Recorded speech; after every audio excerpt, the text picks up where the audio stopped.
Pagi Saklar, selamat pagi semuanya. Hari ini Saklar kita memasuki hari yang ke-91. Dan di hari yang ke-91 ini pembacaan Alkitab kita terambil dari kitab 2 Samuel pasal yang ke-10 sampai dengan pasal yang ke-12. Dan inilah dia Bible Summary untuk kitab 2 Samuel pasal 10 sampai dengan pasal yang ke-12.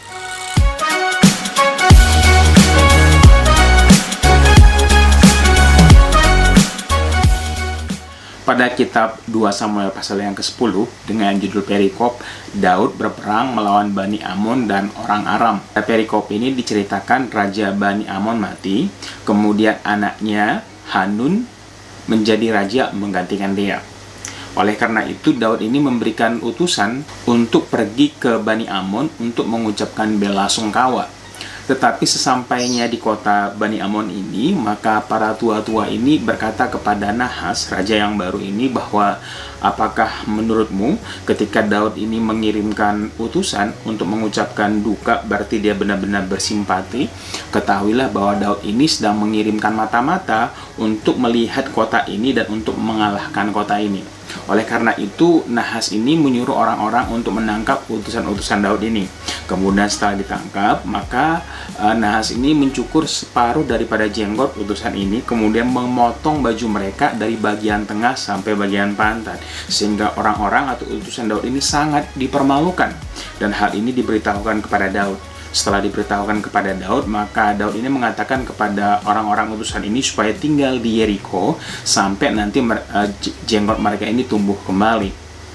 Dan setelah melihat bahwa perbuatan ini dibenci oleh Daud dan membuat Daud marah, maka orang-orang atau Bani Amon ini mengirim utusan kepada orang-orang Aram untuk menyewa pasukan dari mereka, yaitu dari orang Aram yang di Bet Rehob sama orang Aram yang di Zuba.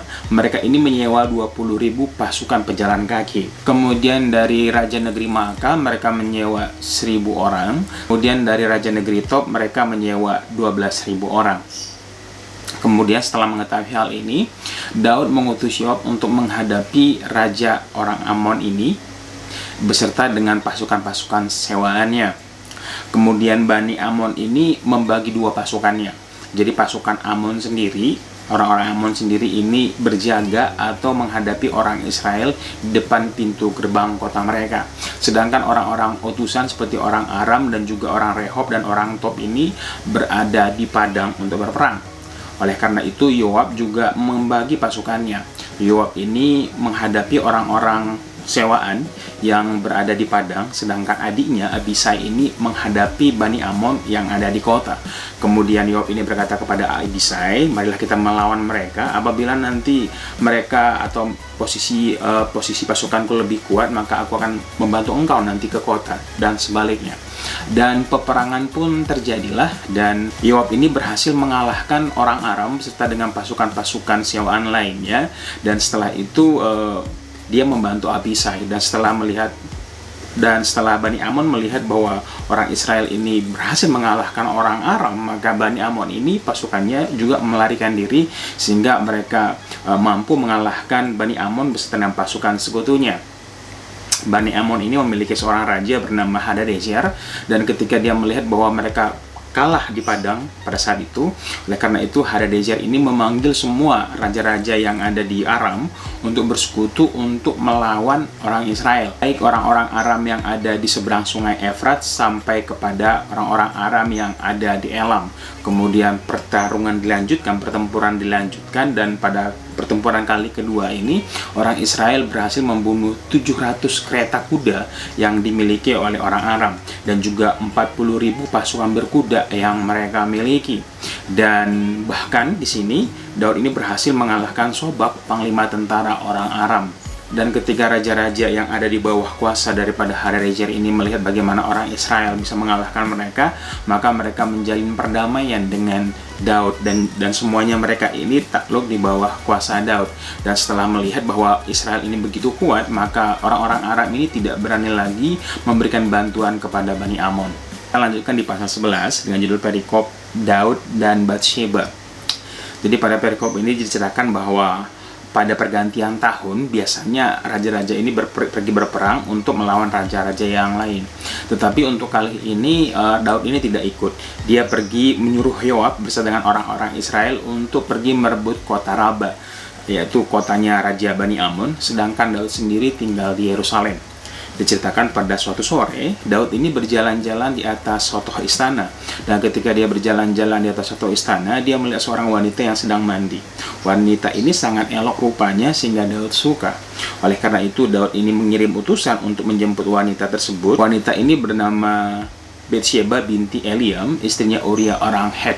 Kemudian Daud tidur dengan wanita ini, dan setelah tidur wanita ini kembali ke rumahnya dan membereskan diri. Berapa lama kemudian Batsheba ini mengirim utusan kepada Daud dan mengatakan bahwa dia hamil. Mendengar hal ini, maka Daud ini mengirimkan utusan kepada Yoab untuk memanggil Uria pulang ke Israel atau ke Yerusalem. Dan sampainya di Yerusalem, Uria ini menceritakan segala perjalanan perang yang dihadapi oleh orang Israel menghadapi orang Bani Amon. Dan setelah cerita ini selesai, Daud mengutus Uria ini untuk pulang ke rumahnya dan memberikan hadiah. Tetapi Uria ini tidak pulang, bahkan tidur di lingkungan istana bersama dengan pasukan-pasukan lainnya. Dan hal ini disampaikan kepada Daud. Dan sekali lagi pun Daud mengatakan bahwa panggillah Uria. Kemudian dia memberikan nasihat supaya Uria ini besokannya pulang ke rumahnya.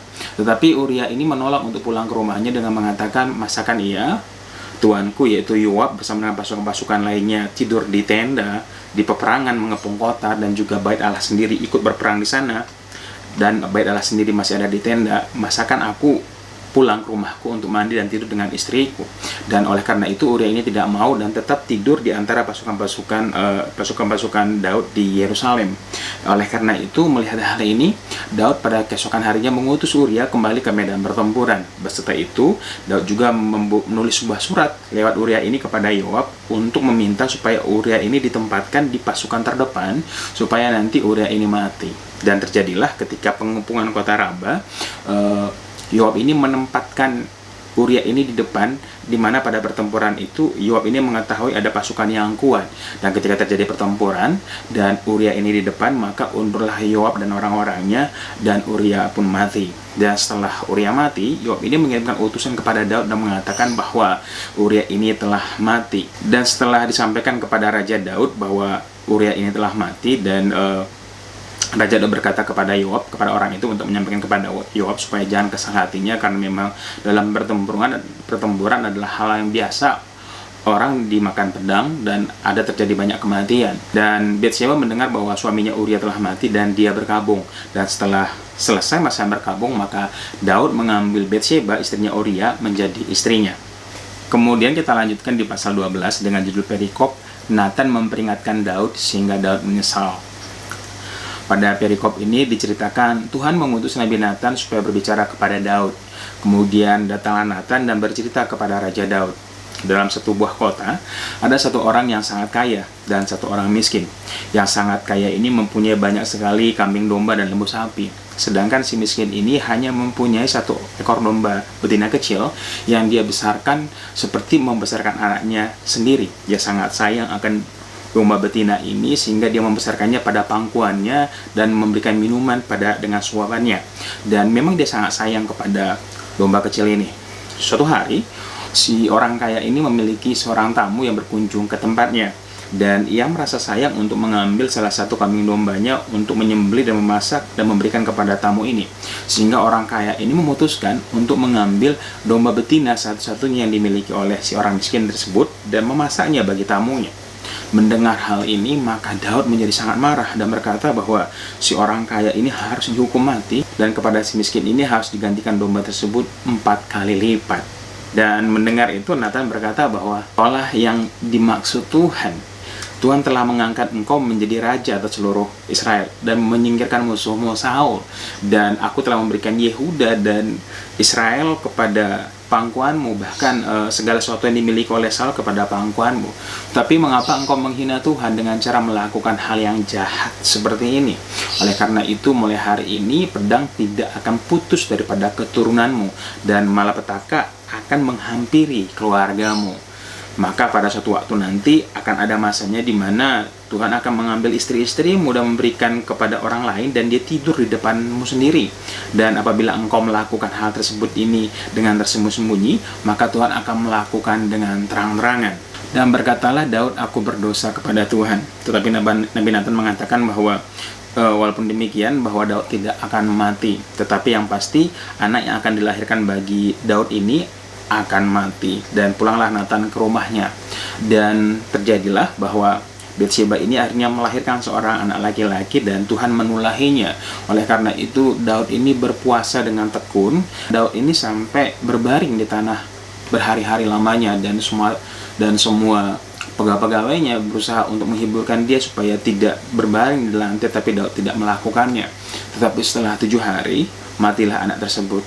Dan setelah anak tersebut mati, para pegawai dan tua-tua di rumah Daud ini bingung bagaimana untuk menyampaikannya, karena mereka takut sedangkan anak ini sendiri sedang sakit aja, Daud ini telah berduka demikian rupa, bagaimana nanti apabila kita memberitahukannya dia mati, jangan-jangan dia melukai diri. Dan setelah Daud melihat bahwa orang-orang sekitarnya berbisik-bisik, maka tahulah dia bahwa anak itu sudah mati. Kemudian bangkitlah dia, kemudian mandi dan berurap, berganti pakaian, kemudian masuk ke rumah Tuhan dan berdoa dan meminta roti untuk dihidangkan di hadapannya. Melihat hal ini, para tua-tua dan juga para pelayannya kebingungan dan bertanya, apa maksud perbuatanmu ini? Kemudian Daud berkata, tadinya sewaktu dia masih sakit, aku berpikir bahwa Tuhan nanti mungkin saja berbelas kasihan kepada aku, tetapi ternyata tidak. Tuhan telah mengambil keputusan bahwa anak itu harus mati. Jadi buat apa lagi aku harus berduka, karena aku tidak mungkin mengembalikan anak itu kembali, tetapi kalau aku kembali kepadanya itu mungkin. Oleh karena itu Daud ini move on, kemudian dia melakukan kehidupannya sehari-hari. Dan pada suatu waktu si Daud ini kembali menghampiri Batsheba, sehingga Batsheba melahirkan seorang anak bernama Salomo. Dan Tuhan mengasihi anak ini, dan dengan perantara Nabi Nathan, Tuhan memberikan nama anak ini Jedijah. Kemudian masih di pasal 12 dengan judul perikop, perang melawan Bani Amon berakhir. Jadi setting ceritanya ini masih bagaimana merebut kota Raba. Dan ketika Yoab berhasil merebut kota Air, kemudian Yoab ini menyuruh utusan kepada Daud untuk mengatakan bahwa Daud ini harus mengalahkan kota Raba. Jangan sampai nanti Yoab sendiri yang mengalahkan kota Raba sehingga mengganti nama kota tersebut dengan namanya. Oleh karena itu Daud ini pergi bersama-sama dengan orang Israel memukul kalah kota Raba. Di kota Raba ini Daud mengambil mahkota raja tempat itu yang beratnya 1 talenta emas dengan 1 buah permata. Kemudian rakyat daripada kota Raba ini diangkut oleh Daud dan dijadikan budak rodi oleh Daud. Dan setelah itu pulanglah Daud kembali ke Yerusalem.